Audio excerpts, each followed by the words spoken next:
Ова е видеоматеријал на кој се слуша и гледа како меѓу луѓето собрани вчера на Мечкин камен има дел кои ја извикуваат придавката Северна, навивачки.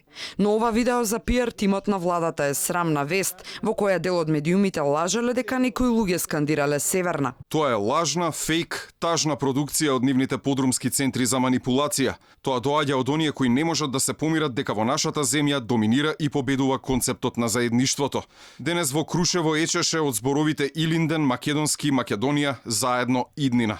Тие што беа на Мечкин камен знаат дека денес граѓаните заедно ја пееја, денес над Македонија се раѓа. Денес се скандираше за иднината, за републиката, за химната, за македонскиот јазик.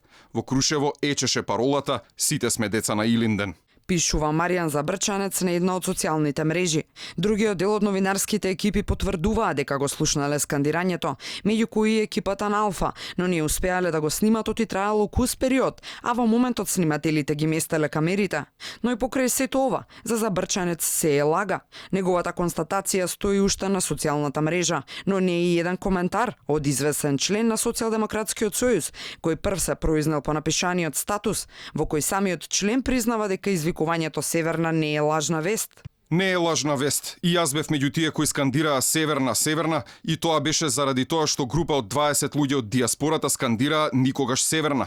Но признанието на Христоски беше експресно избришано, но не и статусот на Забрчанец. Во продолжение на коментарите оставени се оние во кои се вели дека тие што извикувале никогаш Северна само Македонија биле испратени од опозицијата, оти носеле символи на ВМРО, што представува своевидно признание дека коментарот на Забрчанец е неточен. ВМРО е символот на Илинденското востание. Да не било ВМРО, немало да дојде до Илинден.